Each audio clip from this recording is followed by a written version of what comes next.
Hi, I'm Eileen Mogis. I'm a coach, facilitator, and public speaker. And I'm Daphne Tsanko Kasambala, former banker, entrepreneur, and mentor.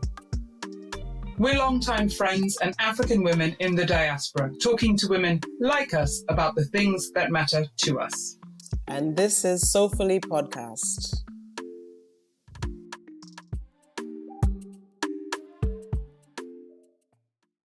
This week, we have a really exciting conversation.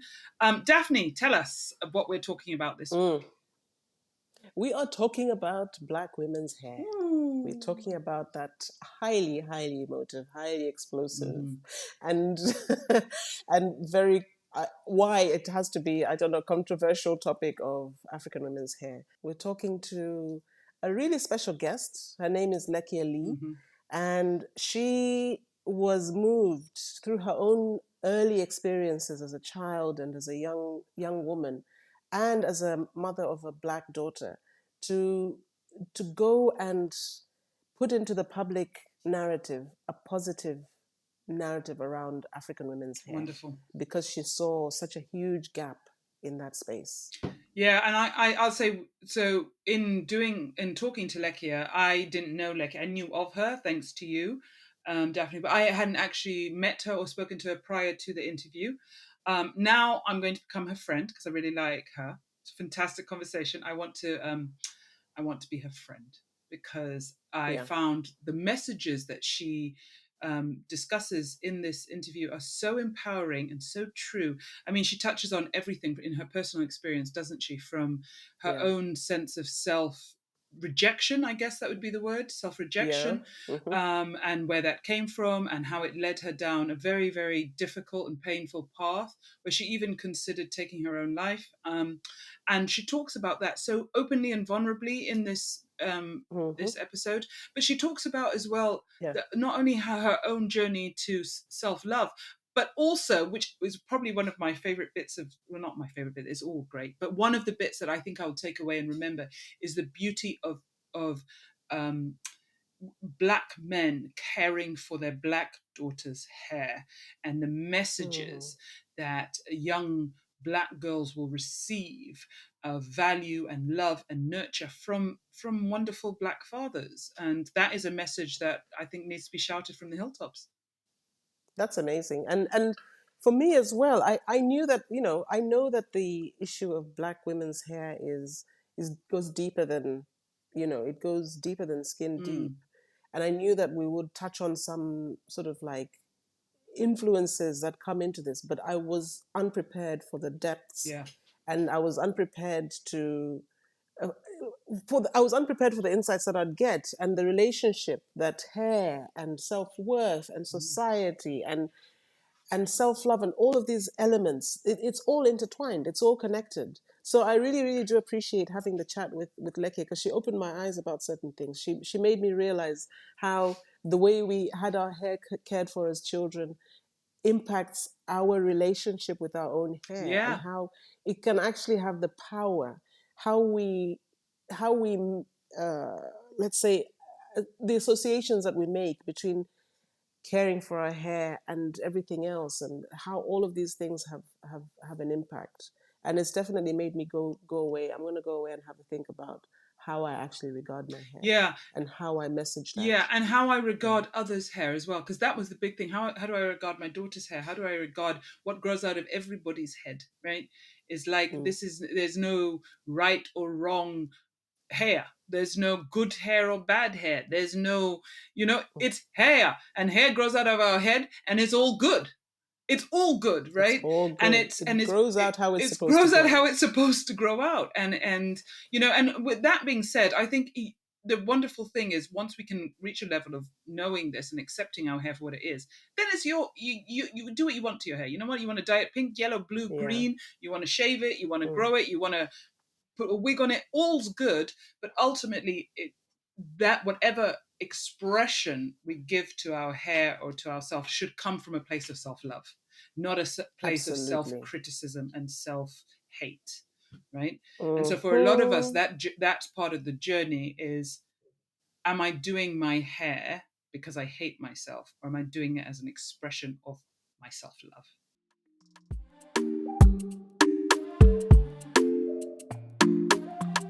All right, great. So, hey, Lekia, how are you doing?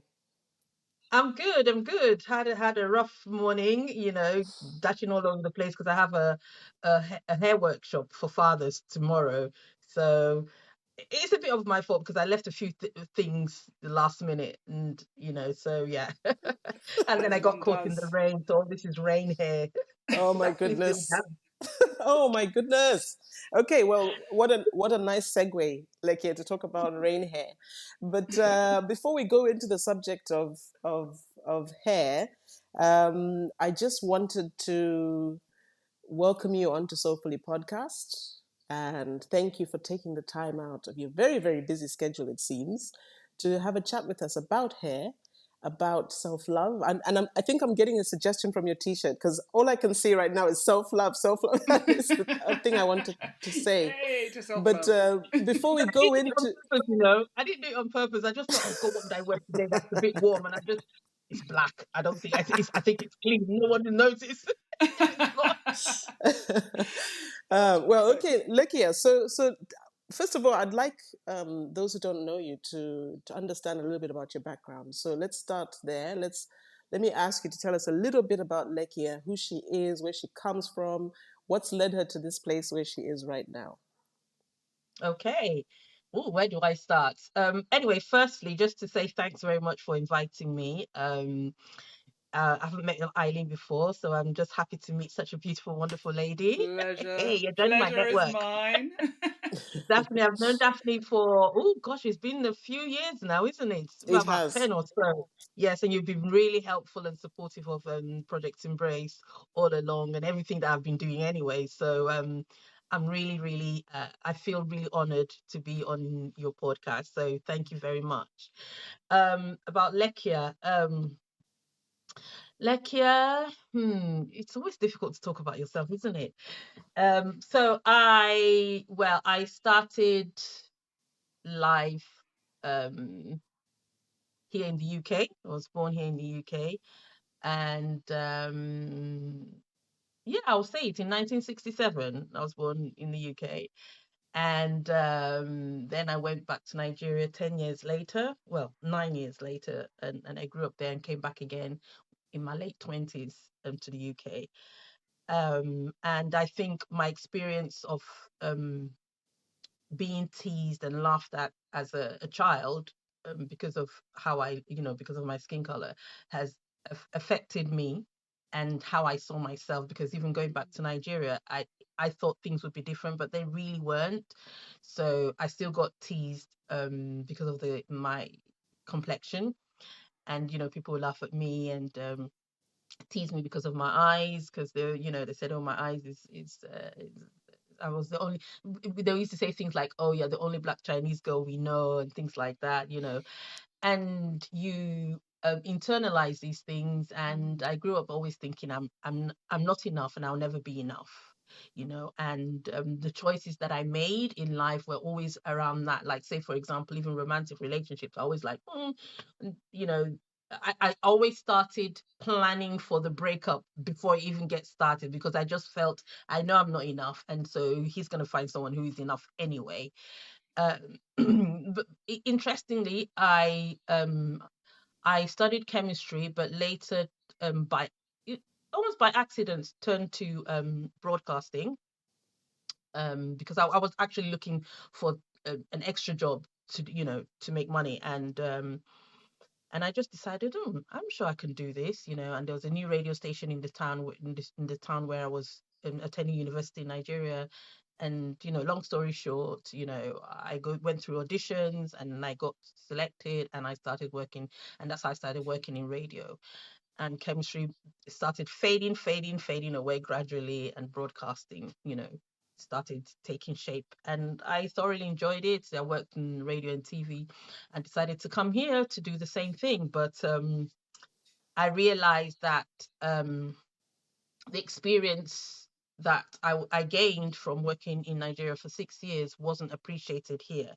And even though I came to study, because I said, okay, let me get an academic background in media, um, I found that even my lecturers were not, there were always like my essays would be double marked, for example. um People would express surprise at my abilities. And I remember once telling my head of department, remember I told you I'd done this before, I've got 6 years experience in Nigeria. It's like, oh yeah, yeah, because they're always expressing surprise at how well I was doing. So yeah, with all of that, and then the struggle of getting a job in broadcasting, um affected my self-confidence. And at one point I felt really depressed. I felt really like, I wasn't just not enough, I was just hopeless and useless because I couldn't get Yeah. the kind of job I wanted to. I mean, I did get, I was freelancing for BBC World Service, freelance for BBC London, and a job actually came for BBC London that was permanent job, and I applied for it because it's something I was already doing with broadcast assistant. So I thought, yeah, I'm going to get this. And when we got to the final of the interviews, they were congratulating. We were about maybe about 10 of us, so we were being congratulated for, yeah, there were about 2,000 people that applied, and they brought it down to 200, and we were the last. So yeah, so I thought, oh, yeah, some of the people interviewing me, I knew them, I'd worked with them, Mm. so I thought, yeah. Anyway, in the end I didn't get the job. And when because they get a letter to say, oh, you can call if you want to know why. Mm-hmm. And I called to know why, and I was told that, oh, I have a bit of a Nigerian accent, so they were not sure In if that London. would work well. Yes, Wow. this was London, so this must have been, let me try and think back now, because it was before my daughter was born, so she's 17, so it's a while back. Wow. um and that's exactly what I said. I said, but this is London. I said, you understand me, don't you? You understand me, and this is London. So, Exactly. and there was nothing else, nothing else. I remember the lady I spoke to. I remember her name was Kate. I can't remember her surname. And she was like, Lekia, we did it in different sections. The section that I marked, you did really well. It's like you were on the top. But this is the feedback I got from the others. And we decided that, and it was decided that the accent would be a problem. And this is for broadcast journalists, so broadcast assistants, so you're not constantly on air, it's just a few times. So it wasn't like I was, because my aim, my goal was to become a newsreader, because that's Yes. what I did in Nigeria. But but that wasn't, it wasn't that, it was just maybe just a one or two reports here and there. And My at that goodness. time, yeah, at that time they wouldn't. So all of that, I felt really down, really depressed, and I felt like there was just no hope for me. And I just thought, well, I'm just this what's the point of being alive? I'm just gonna end it. And I wasn't, I don't know how to explain it, but for me at the time I thought, well, what can I do? How can I do this in as painless as possible? I'm smiling now, but then I didn't really. It was terrible. It felt really terrible. So what I did at the time was I got a cough syrup. Cough syrup. They said don't take too much because it makes you drowsy, and you Mm. only take 2 teaspoons 3 times a day. So I felt, well, if I finish the whole bottle at once, Mm. that drowsiness might go into a coma, or even whatever. That was my thinking anyway. And so I finished the whole bottle of a cough syrup. But I'm here now, so obviously it didn't work.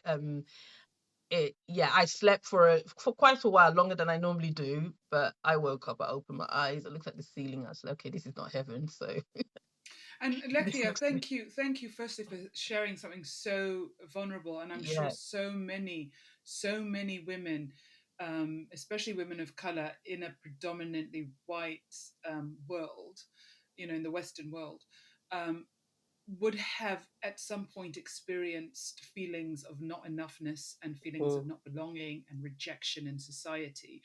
Um, so thank you for sharing that. I'm sure that's really helpful to a lot of people to hear. But I want to ask you a question about that. When you did open your eyes, were you relieved to have your eyes open, or was it a disappointment to have to face things again? At first, it was a disappointment. Mm. But maybe I wasn't. It's an interesting question because no one has asked me that question before, so I'm just having to think back now. At first, it definitely was disappointment at first, but I'm not sure that I can't remember the time frame exactly. Maybe a day or so, and I just said, "Well, I'm here, so I have to do something about it. Something has to be done." And that's when I started, going online looking for, what kind of help I can get, maybe through therapy. And at the time, I couldn't afford therapy as Mm-hmm. well. So it was such a difficult situation. I didn't really think of maybe going through the NHS or anything like that. At Mm-hmm. that time, this was it was some 20 years ago. So I didn't know if that was an option. All I just went Mm. on online and I was seeing all this private stuff. So one day I was looking through The Voice and there was this advert for there's a therapist, a black female therapist. She said she would give 30 minutes free, Mm. and then after that you can decide. So I called her and we spoke. Actually, we she spoke a bit longer for 30 minutes, but that 30 minutes, or should I say 40 minutes, I spoke with her, was enough to make me feel okay. There is an answer somewhere. I can Right. get out of this. She made me understand that I'm not to blame, because Yes. I was always blaming myself. So I felt I was not to blame. And there's some aspects of my upbringing as well, because she asked about my relationship with my mother. And so there's some aspect of my upbringing that is playing out. Mm. And that is more to do with the criticism, me criticizing myself, because I grew up with a lot of criticism. You should do this, you should be like this.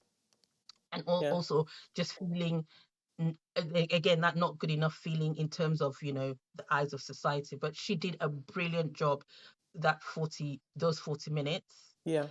And it kind of w- gave me a little more courage to say, okay, I can find a way out of this fog.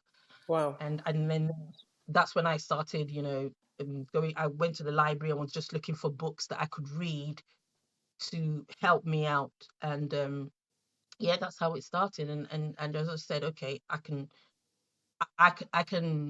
do better. And that's how my journey of self-love, because Wow. that was the beginning of my journey of loving myself. I was like, I love myself. I'll be in the bathroom having a shower, and I do things like kissing my hands and kissing my thighs. I have to remind Yeah. myself it Yes. doesn't matter what anyone says, because that's what she said. It doesn't matter what anyone says. Yeah. You're enough, you're okay, you're good. And and it starts with the outside, feeling like you don't fit in. And I was thinking, because one of the because I did culture and media studies, and looking at culture, when you look back, you see how the idea of beauty changes with time. I was Mm-hmm. Exactly. like, if I was born in another era, or maybe 10 eras next, I might be the ideal. Who knows? So Exactly. it changes. So why should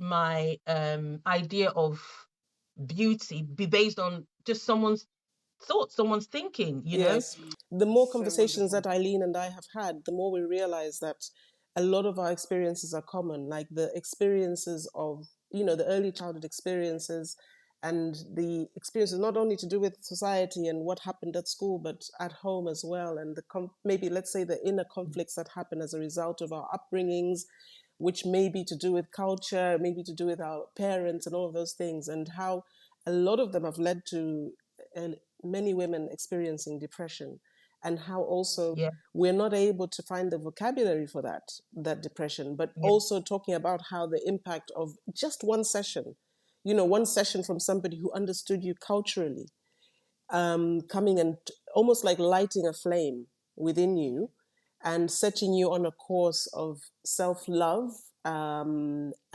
underline on the self as well, the fact that you were doing this for yourself and by yourself. yeah. I mean, it all is, as you rightly said, it was all part of the journey. So I was always you know, because it's the self-talk, you Mm. know. And when I find myself criticizing myself, one thing I always used to say was, I make a mistake and I'm like, oh, you so stupid, oh, you stupid woman, every time I make a Yeah. mistake. And Mm. that's the one thing she told me I should never Mm. say. It took me a while not to hold my, when I say a while, years, Mm. to not beat myself up when I make a mistake. Mm. I would say it's only probably a few years. It's only been like 3, 4 years now that I've been able not to do it at all when I make a mistake. Mm. So, it was all part of me not, having to appreciate the whole of me. Yeah. Yeah. And so it was just one day I said, well, going to, if I'm going to appreciate the whole of me, and I'm not going to change my nose or my lips, because and these are all the things I've actually at one point in my life wanted to change, Mm. to fit in. I'm not going to change my nose, not going to change my lips, not going to change my eyes. Mhm. I did actually even think, and I think I was young as 15 when I thought of maybe should I have surgery to pull down my eyes a bit so that they don't look, they don't slant too much. Wow. um I said, if I'm not going to do that, and I certainly wouldn't change my skin color, why am I changing my hair? Mm. Mm. Mm-hmm. What were you doing to your hair at that point? What was it you were doing? At that point, my hair was relaxed, Yeah.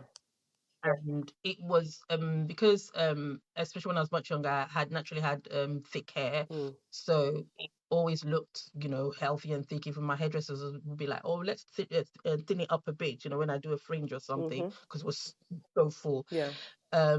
I At that point, I think the weaves were just new. I tried it once, but I didn't really like it. Mm-hmm. Is that the kind of weave Um, when you do this, the whole yeah, weave moves, you know? yeah, It's like mixing your head down here. Not but to mention the classic Oh yeah.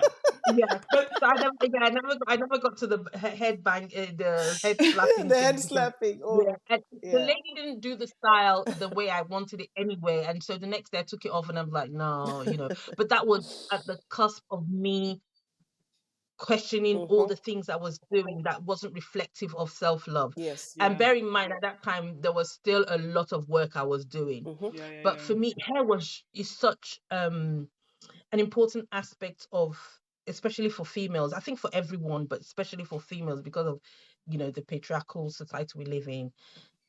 It's such a big, or is it an important part of our um Identity. what's the word? Yes, of our Yeah, not identity. identity, wasn't what, self projection, if that makes yeah, sense. yeah, Yes. Way, yeah, yeah, yeah, the, Mm-hmm. it's almost like the way you want to come across to people. yeah. Mm. Most women want to look feminine, and what's the idea of feminine? What's the definition Mm-hmm. of feminine? Mm. Hair is one of the one things that we use to identify Mm. femininity, Mm-hmm. Yeah. and it's not the black woman's hair. So even at that, it's still, but in every culture, the hair of the woman is, takes, should I say, a Mm-hmm. place of pride, pride, Mm. you know what I mean. Anyway, Yes. Yeah, yeah, yeah.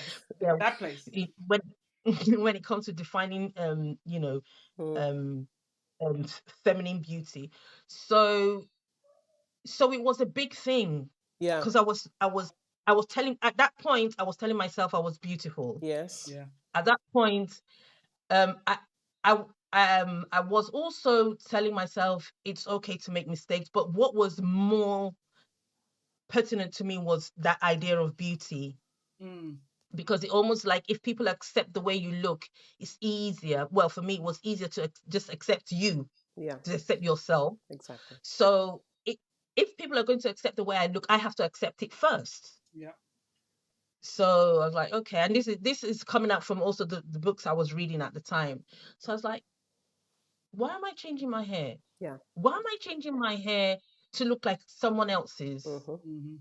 How do they feel? How do they see me when I'm in their midst with that? These are all the questions I was asking myself, and the answers were not what I liked. Mm-hmm. So I just said one day, I just went to the barber and I said, please just cut all of this off. They said, are you sure? I said, off everything, just everything. And I tend to do that anyway. I just tend to make decisions just like that. Yeah. So I Yeah. went and I came up with the barbers with a bald head, but I felt so good. Mm. Yeah, You yeah, don't yeah, yeah. understand. I Amazing. felt empowered. I felt, yes, look at me. Mm-hmm. I wanted to go to places so that people ask me questions. Why is your hair like this? So that I could tell them why my hair was like that. I felt so proud of myself. I Yes. really did. Oh, but Amazing. I'm feeling it now as I'm saying it. It's so which And beautiful. which speaks to what you were saying about the projection. So that to you yeah, was an opportunity to express what was going on internally as well for you, and you just wanted to have the exactly. conversation. Exactly. Because Mm. whatever you do, I mean, whatever we do to our external, should I say, our body, it starts from the inside. Yes. We Hmm. can't do anything without it's led from the inside. Mm. So yeah, I felt really good. And then so yes, I was always, it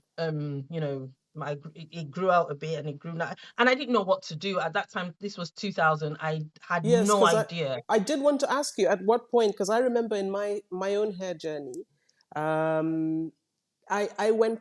There was a point I think in '96 when I shaved it off, but that was for practical reasons because I had little ones. So I did a cute little cut, but it wasn't for, let's call it. It didn't come from. It came from a practical point of view. It wasn't a statement on how I was feeling. But Yeah, when I did eventually become natural and stop relaxing my hair, there was a movement. It was very, very early days in the movement to go natural. Did you have any of those kinds of influences? Did you interact or engage with that no, kind of space at all? there was no one and nobody, and because for me it was from the inside, so everything, all my answers was coming from me. Mm. There was no at the time there was no Facebook or anything, there was no YouTube at that time too as Mm-hmm. well. Mm-hmm. The only other person that I remember, a black woman I saw that had locks, and she was on TV. Her name was Wendy Douglas. Mm-hmm. She had locks. She was a presenter. Okay. She was the only person I ever saw, and that kept me going because, Yeah. again, when my hair grew out, I wasn't used to Power seeing of my hair that way. representation. Yes, Yes, indeed. the Indeed. whole power of representation. Yeah. I I didn't see beauty in it, Yeah. so there were times when I was like, "Ah, just relax it, just You mean straighten you it." didn't see beauty But in your own hair or no, I didn't see in. beauty in my no, I didn't see beauty. I didn't see it as beautiful. Right, So right. even though for me it was a statement of Mm-hmm. self-love, it wasn't correlating with my idea of what beauty looks like. Mm. Yeah, yeah, yeah, yeah, yeah. So there was that, friction there. But the wanting to be on the journey of self-love was much stronger at the time.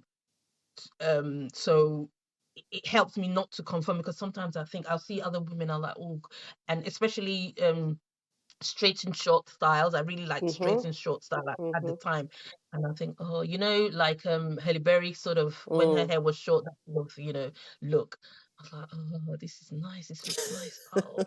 Mm. Then I think of everything that it's saying to me if Yeah. I did that. Mm. And I'm like, Mm. no, no, no, no, I'm not going to do that. I'm not That going to is do that. so interesting because So that, I remember at the time, because for me I went natural before Facebook as well, but there were these things called forums. You could go onto online forums, and there was one, it was called Napturality. And so it was so, when I think about it, very, very basic. It was almost like a yeah, Reddit type thing. And at least from there, I think I was able to tap into the ideas that were coming up, which included the fact that Afro hair is beautiful in whatever shape or I form. remember, I remember that one. There was one of the first ones, if not the first one I came across.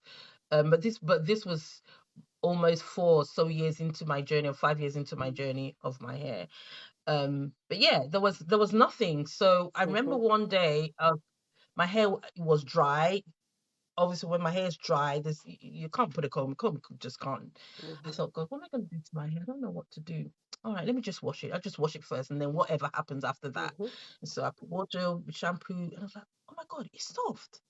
Mm. Water actually, I didn't know.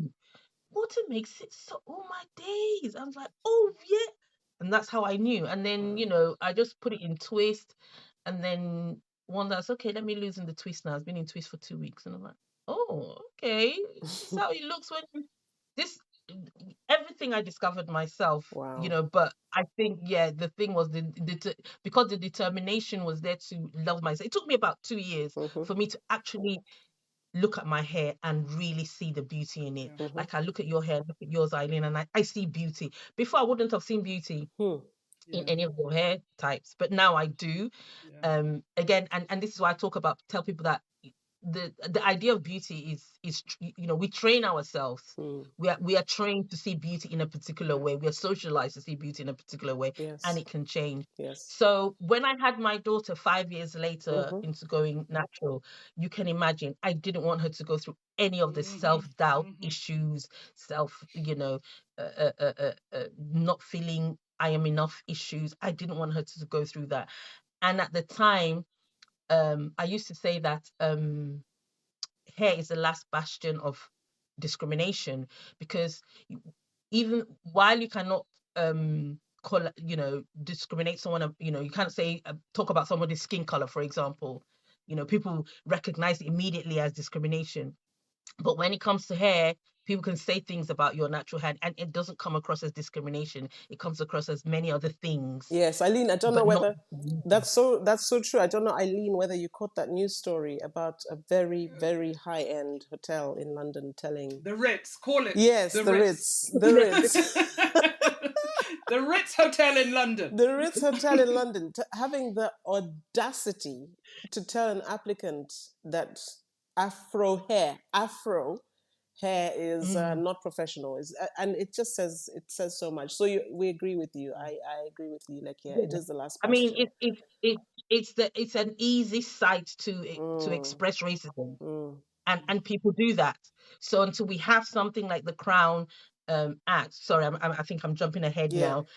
Where we have a definite law that says you cannot do this or say Mm-hmm. this about someone's natural characteristic, Yeah. The way it then grows out yeah, of their we'll go heads. forward. Exactly. Exactly. Imagine. And because of the way our hair grows, the care and nurturing of it is different, or Mm, it's a little bit different from someone who doesn't have Afro textured hair. mm, So yeah, so all of those things. But anyway, yeah. So when I had my daughter, I really wanted her to um, love everything about herself. I didn't want Mm-hmm. her to have any doubts.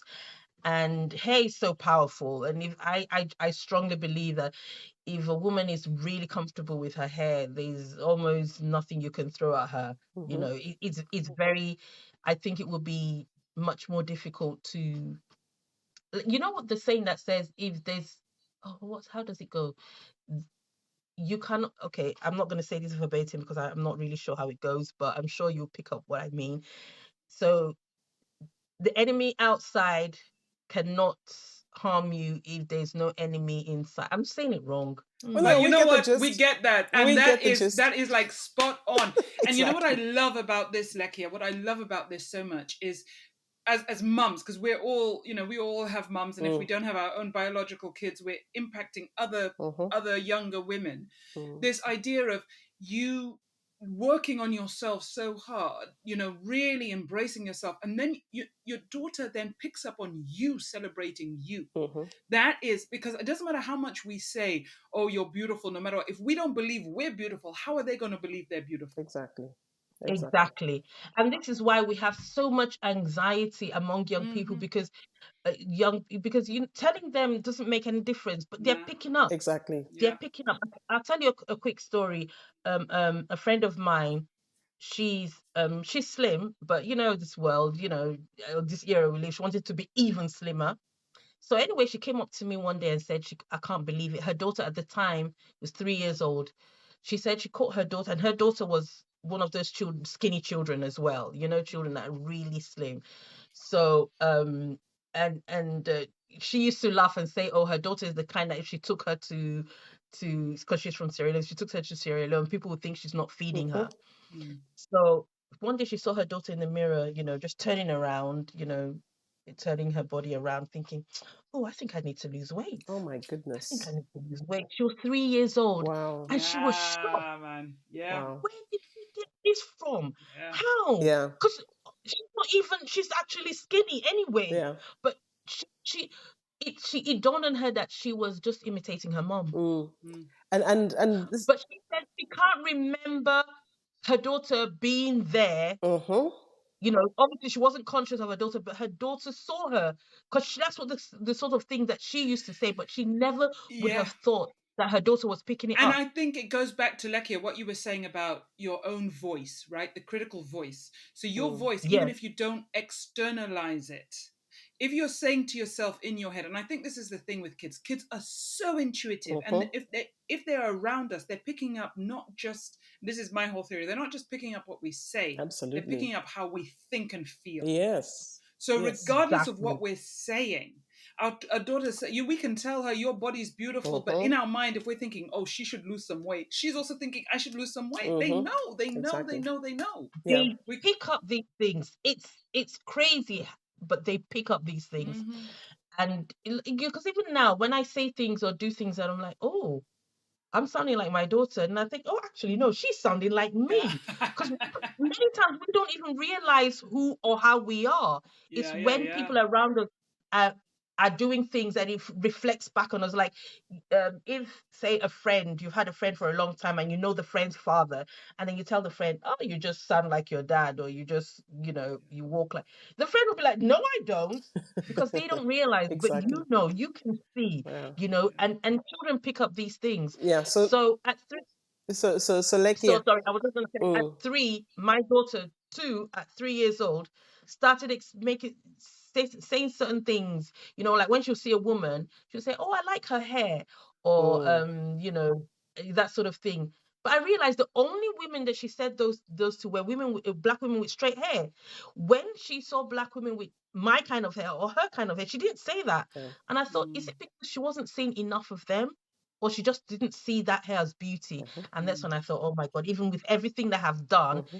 that message is coming through to her. And it will only be a matter of time before she will start feeling self conscious about her own hair. And, that would extend to being self conscious about her identity as a black girl. And then that's when I thought of the idea. I was thinking, what can I do? And then that's how the idea of Project Embrace came about, where I wanted to make a public declaration of the fact that um, Afro Textured Hair is beautiful and should be accepted. So give us a timestamp, Lekia. At what around what time was this? What year was it that the project Embrace was born? So so it was about 2008 when, I started realizing, no, I needed to do something, but I didn't know what. But it was about, say, nearly 3 years later, then I thought, oh, I would actually, it started first with me thinking I would write an open letter in the Guardian newspaper Okay. about hair discrimination. Mm-hmm. So I'm a journalist, aren't I? Of course. I Yeah. sat my laptop, click, click, click, click, click, writing, writing, Mm-hmm. writing. But you must probably thinking, did we read anything like that in the Guardian? No, you didn't. Because when I looked at it, I thought, nah, no one is gonna listen to me. Why would they Mm, publish this anyway? Who am I? exact. Mm, And the self-doubt was coming in again. But you know what? It was just still a nagging feeling, a nagging feeling. I go around, people, just comments people make about my hair. When I see how beauty is portrayed, how the kind of language that is used around Afro textured hair, hair advertising, all this frizzy business and all of mm-hmm. that. I was like, oh gosh, what can I do? And I said, okay, I'm going to do it myself. I'm going to make a public declaration. So it was around 2011 that I decided, okay, that the idea of Project Embrace came out. Mm, And the first thing I did was have a Facebook page, but I really wanted to have a billboard campaign. mm-hmm. And it took a while, to get funds together to just to figure out how everything is going to work. And I didn't get the first billboard out until 2017. So Mm-hmm. it took quite a while, Yeah. I love all that the you while. stuck to that, though. I mean, that's Mm, really, I've got to say, Lekia, and just talking to you, and just that the beauty of resilience, and it yes. comes across in everything you're saying. It's like the Oh, power of your resilience, and the power to be able to have that vision, not just for yourself but for your daughter and that generation, and to stick to it. Hats off to you. Thank you for that. oh, Thank you thank so you so much. much. And there we were. Thank I remember in 2017 because one came out in like I saw a couple within the vicinity of my house, and I'm thinking I know, and one of the people, one or two of the people on the campaign I know. So it was like, what? I'm standing at my local bus stop, and I see Bo there, in all her glory with her beautiful silver, salt and pepper Oh cropped black yes, hair, yes, yes. and That I'm was the thinking, this is second just campaign I amazing. finished. Oh, it was so amazing. And there we were thinking, this is what they say about it takes many years to become an overnight success. Not knowing that you've been hatching this idea and nurturing it for all these years, leading up to that point. So tell us a little bit more about Project Embrace. What's come on off the back of that? You talked about running a workshop. Talk to us about the journey with Project Embrace. Wow, yes, it's been it's not been a straight road at all.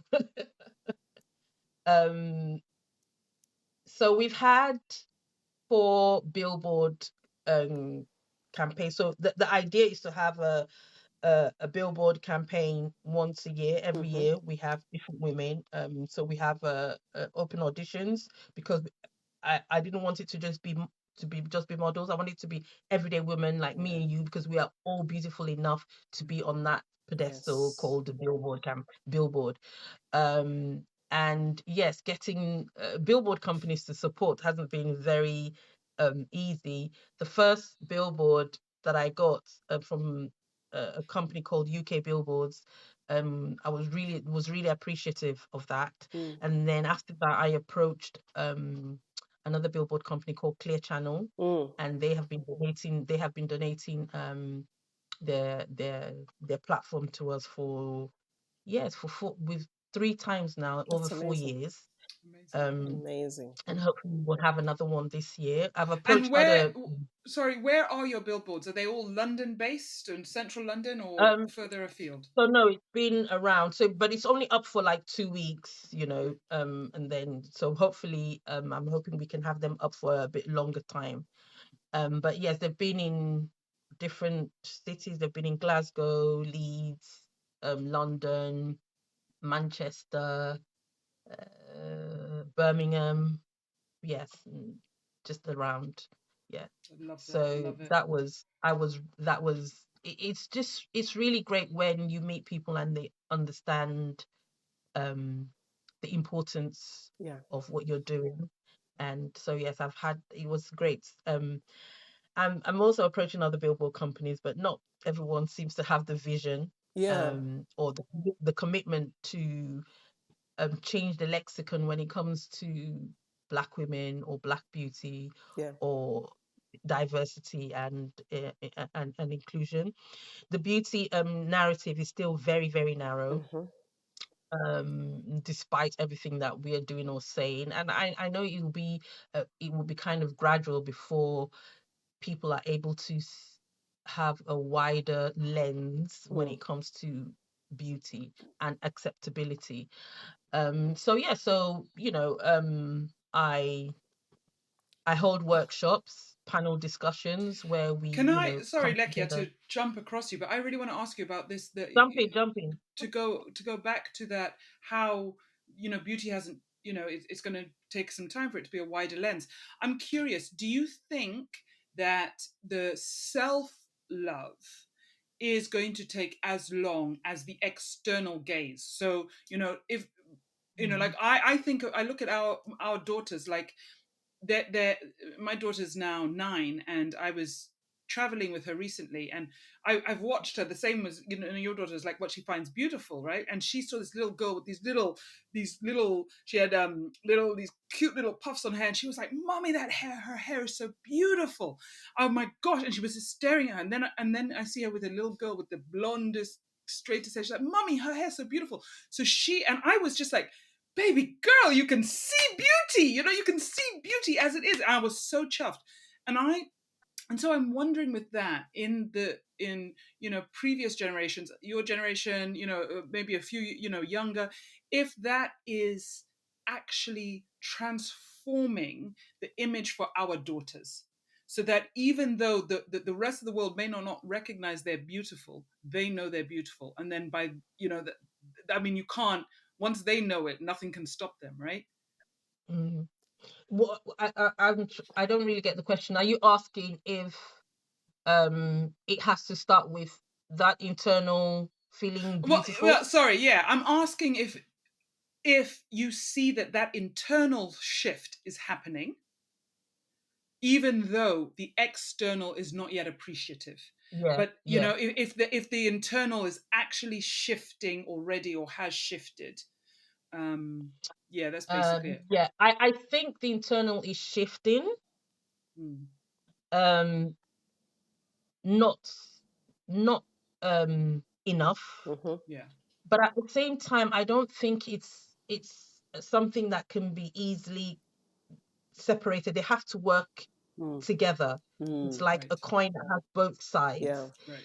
Um, yes, you can feel I am beautiful, but we are Mm-hmm. still affected just because of the nature of who we are as human beings. Mm. We are still affected by what people say. So if someone Yeah, of feels, course. oh yes, I'm beautiful, da da da da, and then somebody says something negative about them, that may not, or they see something, um, they see someone like them portrayed negatively, they might not Mm, have an mm, impact at the time. Yeah. But if they see it constantly, constantly, constantly, it mm, could affect them. They yeah. have to have somebody else to giving them an feeding into them, that external voice feeding into them and saying, no, you're okay. I mean, my Yeah. daughter's 17 now. She's very confident in her body and who she is, but I still, feeding things into her head because Yeah. when we are born, we're just like a dry sponge, Yeah, yeah, yeah. and it's Suck it all in. yes, exactly. And it depends on what sort of liquid you put that sponge in, Mm, because we have to be socialized. mm, No one is born with an idea of beauty. We are taught Exactly. where to see beauty. When they say beauty is in the eye of the beholder, I always ask, but who taught the eye of the Mm-hmm. beholder? mm, Who is mm, directing the eye of the beholder? That's the thing. So, I think it's such a complex thing, and I do believe that yeah, certain elements are falling into place. So I feel like if you look at my time growing up versus mine and every yeah the three of us, things have certainly shifted. So now, if you look at our daughters, they now have access to social media and they're able to access, let's say, healthy. They're able to have more access to healthy images of Black beauty than more so than we were. They're able to access positive, material and content that helps affirm them. But it's not everything because at the end of the day, the society is made up of many different parts, mm, including teachers, including advertisers, um, employers, and all of these various elements that feed into that whole image of beauty. So it will take those people having access to and being reconditioned to accept that there's not one standard of beauty. That will be the day when things change in terms of the socialization of our kids. But yeah. in the meantime, we can only do what's within our power to do. And Yes, and we have that power. It's just that consistency. We have to keep on, yeah, say for example, if you think of let's say think of a a perfume ad. Now, perfume ads, they always want to use someone who is seen as beautiful. yeah. mm, And when you see them using a woman in a perfume ad, what's the sort of woman that they use? Well, it's a Charlize Theron You know, um, so so type. so even though we're not, so even though you might say, yeah, there's that idea that it's because if they had a variety of looks using for say a perfume advert or even car adverts when they want to, because cars are supposed to be advertised for men, it's supposed to be men, masculine, so they want to use a woman to bring in the masculine gaze. What kind of woman do they use? But this is what I'm So saying. Yes, it yeah, takes if you those look at, people being yeah, challenged and their and how do perceptions. you change that? Because it's a habit. The way we think is habitual.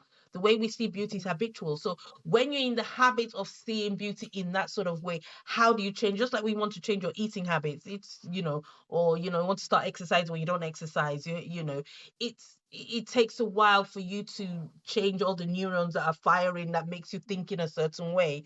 I'm just watching this series on Netflix, and all the pretty women just look one way.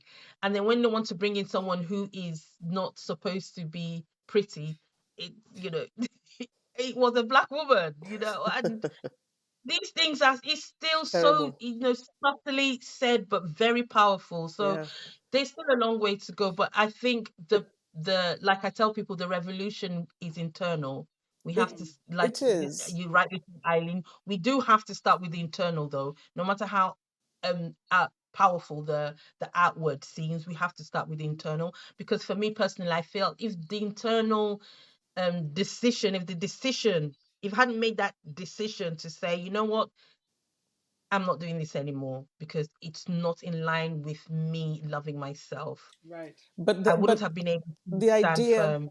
the reason why we're even talking to you today is because you went outside of that. You went beyond your own internal self-love. You then embrace, you sort of like engulfed your daughter in that way of thinking, but you went even further than that, because this is what I'm trying to say. It's the advertisers, because the advertisers will continue to do what they do to get the sales that Mm, they get.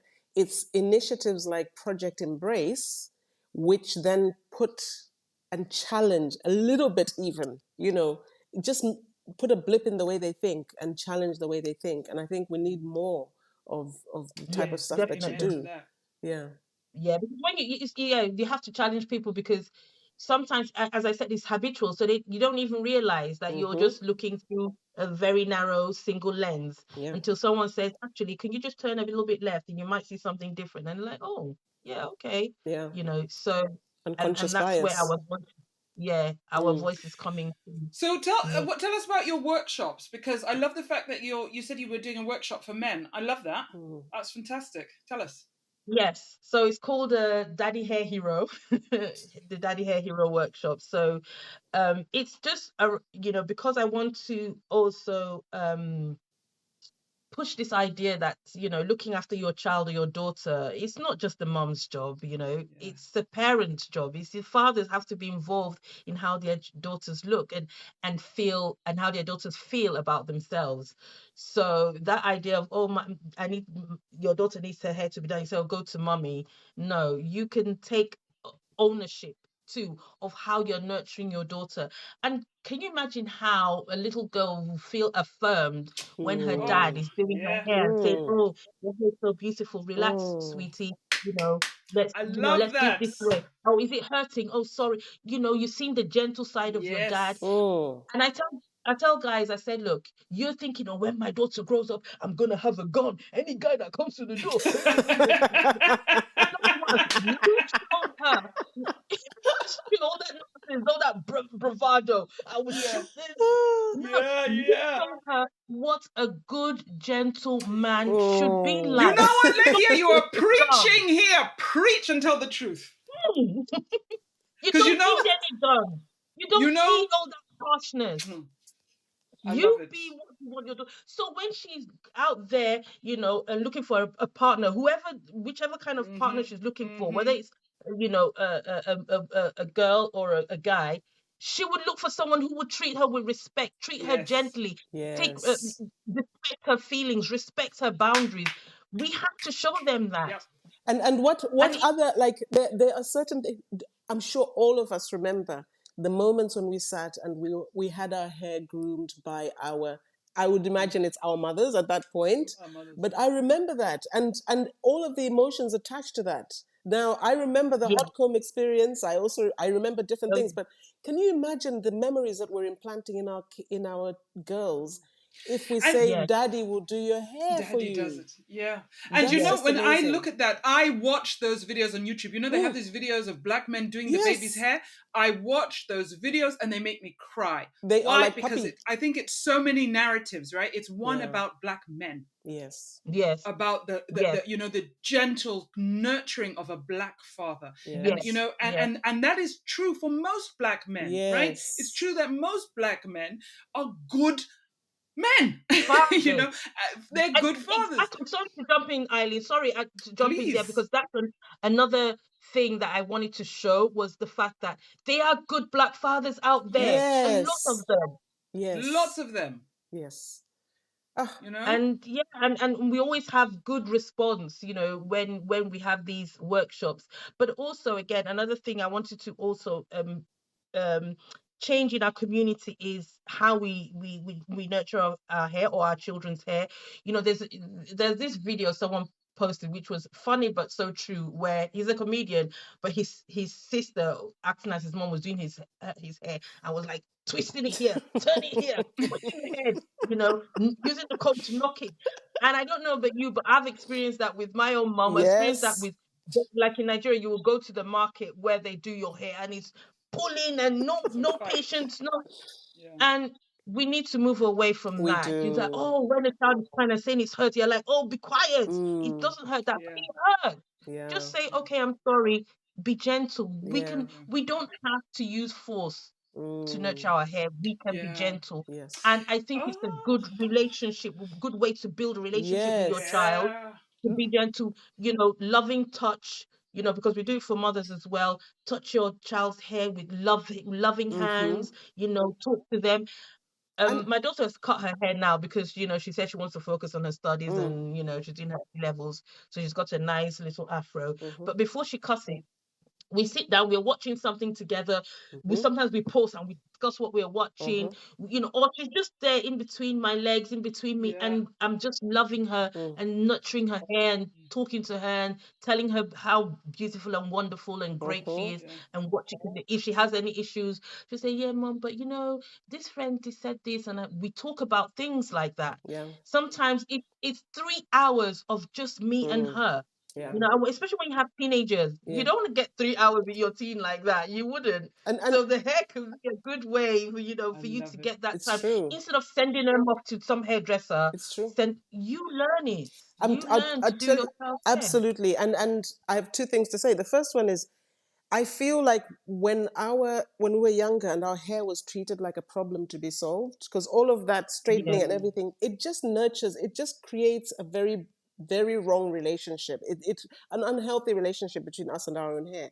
But you're reminding me as well about me and my daughter and the fact that when it's wash day, she'll call me. She'll say, "Mom, it's wash day. Let me show you the progress of my hair." And she will I love spend it. she will devote a Saturday morning just to the nurturing and the caring for her own hair.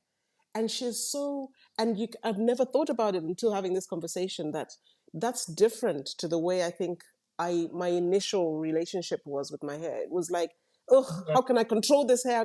How can I fix this Yeah. problem sitting on top of my head? It's so, so So true. beautiful. I mean, it's this is exactly. like this is a ministry of love all through, right? So this is just, Mm, man, it's beautiful. Yeah. It's yeah. beautiful. And again, just from what you said, Daphne, it's like, when we think we've seen our hair as a problem that needs to be solved, that's where the narrative of, oh, it's too difficult, it's Mm-hmm. difficult Mm-hmm. to manage, it's a problem, because we're seeing it as a problem. Mm, Just, there's certain things, if we just in a sense respect the hair and look at it as as an extension of us. So when you're loving yeah. your hair, it's also part of self-love. But again, black women, or black girls, we are brought up to almost feel guilty that we give ourselves that time and Mm, Yeah. attention, that love, Yeah. it's gentleness and softness and tenderness. We always have to be fighting and mm. and working, Mm-hmm. doing everything for everyone else apart from Yes. ourselves. No, but we Yes. should we should feel like when people say what is the thing you do to nurture yourself or to to pamper yourself, I said I take a nap. Mm. Yeah. For me, that was revolutionary because for me to take a nap before, I remember a friend of mine, this is about 6 years ago, we said, oh, we've been sleeping too much. No more sleeping. We are going to, work hard and work hard and work because we felt that we had to put in this, you know, she said, we spent all the time sleeping, no more sleeping. And we were like, Oh, yeah, yeah. And now, and I used to feel so guilty oh when my I just take goodness. maybe that one Yeah. hour nap. And I It's think, no, I'm incredible. literally working hard, working. Now I'm like, Oh my Mm. gosh. no, So on that note, stop. ladies, sleep more, I'm listeners. telling you, and it's revolutionary, right? It's revolutionary Sleep. what I sleep think that's what we'll does. call this episode. Sleep is revolutionary. But As a self-care for Black revolutionary women way is of revolutionary. self-care. It is, yeah. Self-care for Black women is revolutionary, Absolutely. So Yes. Absolutely. So Lekia, before we wrap up, just wanted to see whether you've got any message for all of our babies, teenagers, and women of our age. What do you want to tell us um, about our hair? firstly, your hair is beautiful. It's not a problem and it's not difficult. Not knowing something, it might seem like it's difficult, but once you know, it's not rocket science. Anyone can learn to look after your hair. But if you first learn to accept it and learn to love it, it would become easy, you know. And then it's a journey as well. Don't beat yourself up. Don't be like me before, as a beater up a selfer. I was, you don't do things right. You're like, no, it has to happen now. It's a journey. Take it easy, one step at a time.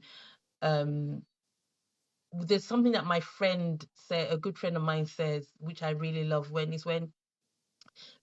people talk about, maybe judging her parents, and then she'll say, but why do I care?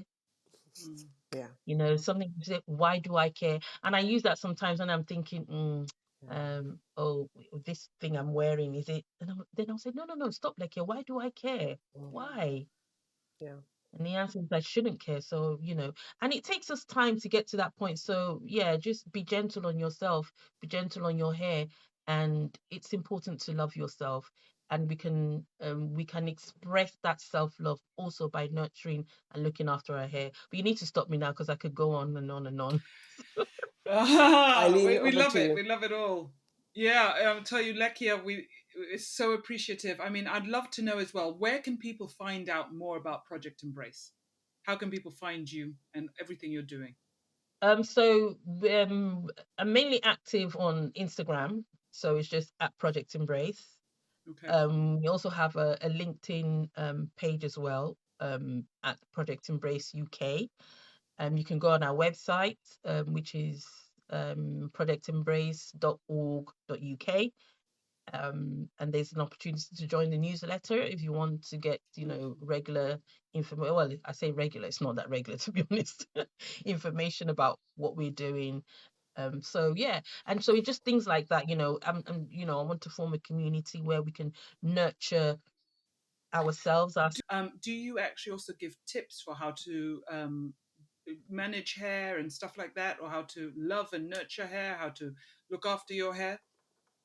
Yeah, that's normally with the workshop. So we do the workshop really is all about, how to nurture our hair, how to love it, how to keep it moisturized, what to do to stop it from breaking, what kind of products would be good, how often to wash, how often to moisturize, Brilliant. condition, this sort of thing. That's with our workshops. And from time to time, we also put, one or two tips on Instagram, So, but the so Instagram is basically, we mainly should focused. encourage people to sign up Yeah, for a workshop, to get onto Instagram for Project Embrace, to sign up for a workshop, and just everything that Project Embrace is doing. Lekia, we have loved talking to you.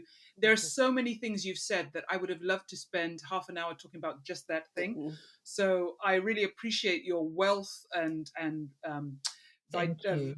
the full spectrum of what you're bringing and the message of self-love for us as Black women. I mean, I think it's important for all women, for all people, all human beings, but I know that Yes. it's a big it's been highly neglected for Black women, and a lot of us have bought into the narrative that we don't deserve it. So to hear you saying this and affirming the beauty of us as Black women is just so wonderful. So thank you for joining us so Thank much. you, Lekia. Thank you for having me. Thank you so much. I really enjoyed it as well. And I really appreciate the support, and yeah, just keep supporting as well. And anytime you need me again, I'm here. Thank Thank Oh, you you. we'll very hold much. you to it. We'll hold you to it.